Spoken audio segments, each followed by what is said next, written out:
Chapter 5 The 100 Dresses. The next day it was drizzling. Maddie and Peggy hurried to school under Peggy's umbrella. Naturally, on a day like this, they didn't wait for Wanda Petronsky on the corner of Oliver Street. The street that far, far away, under the railroad tracks and up the hill, led to Boggin's Heights. Anyway, they weren't taking chances on being late today, because today was important. "Do you think Miss Mason will surely announce the winners today?" asked Peggy. "Oh, I hope so, the minute we get in," said Maddie, and added, "Of course you'll win, Peg." "Hope so," said Peg eagerly. The minute they entered the classroom, they stopped short and gasped. There were drawings all over the room, on every ledge and windowsill, tacked to the tops of the blackboards, spread over the bird charts, dazzling colors and brilliant lavish designs, all drawn on great sheets of wrapping paper. There must have been 100 of them all lined up. These must be the drawings from the contest.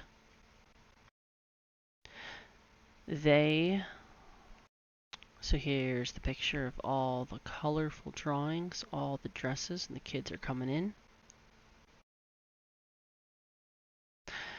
Where everybody stopped or whistled or murmured admiringly. As soon as the class had assembled, Miss Mason announced the winners.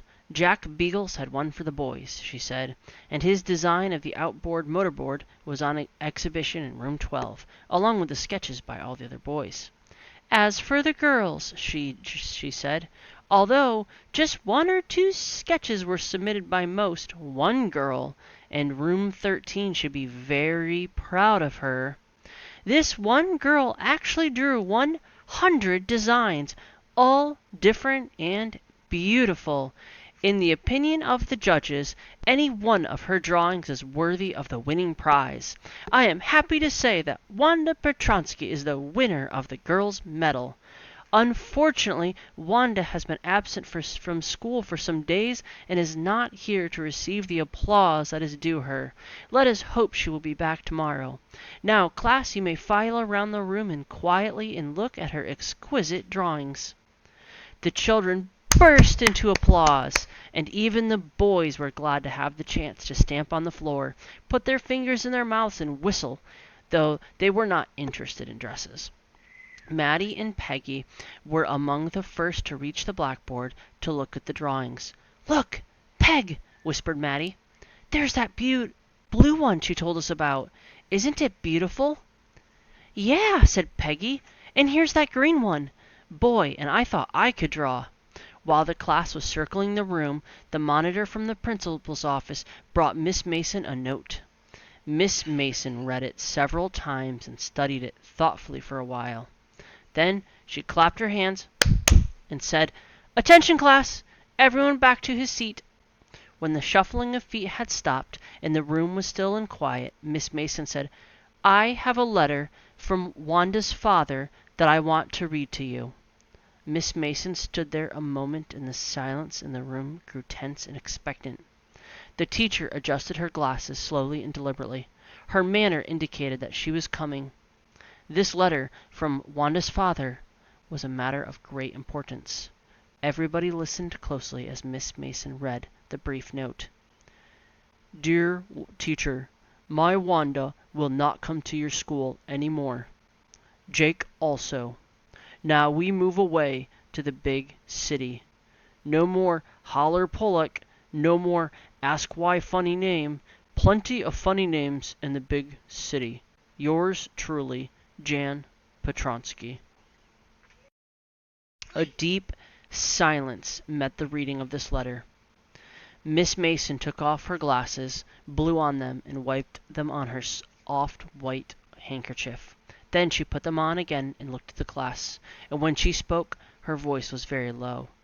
"I am sure none of my boys and girls in room 13 would purposefully and deliberately hurt anyone's feelings because his name happened to be a long, unfamiliar one. I prefer to think that what was said in thoughtlessness. I know that all of you feel the way I do, and this is a very unfortunate thing to have happen. Unfortunate and sad, both, and I want you to think about it." The first period was study period. Maddie tried to prepare her lessons, but she could not put her mind on her work. She had a very sick feeling in the bottom of her stomach. True, she had not enjoyed listening to Peggy ask Wanda how many dresses she had in her closet, but she had said nothing. She had stood by silently, and that was just as bad as what Peggy had done. Worse, she was a coward. At least Peggy hadn't considered they were being mean, but she, Maddie, had thought they were doing wrong. She had thought supposing she was the one being made fun of. She could put herself in Wanda's shoes, but she had done just as much as Peggy to make life miserable for Wanda by simply standing by and saying nothing. She had helped to make someone so unhappy that she had to move away from town. Goodness, wasn't there anything she could do? If only she could tell Wanda she hadn't meant to hurt her feelings. She turned around and stole a glance at Peggy. But Peggy did not look up. She seemed to be studying hard. Well, whether Peggy felt badly or not, she, Maddie, had to do something. She had to find Wanda Petronsky. Maybe she had not yet moved away. Maybe Peggy would climb the heights with her, and they would tell Wanda she had won the contest, and that they thought she was smart and the 100 dresses were beautiful. When school was dismissed in the afternoon, Peggy said with pretended casualness, "Hey, let's go and see if the kid has left town or not." So Peggy had the same idea that Maddie had had. Maddie glowed. Peggy was really all right, just as she always thought. Peg was really all right. She was okay.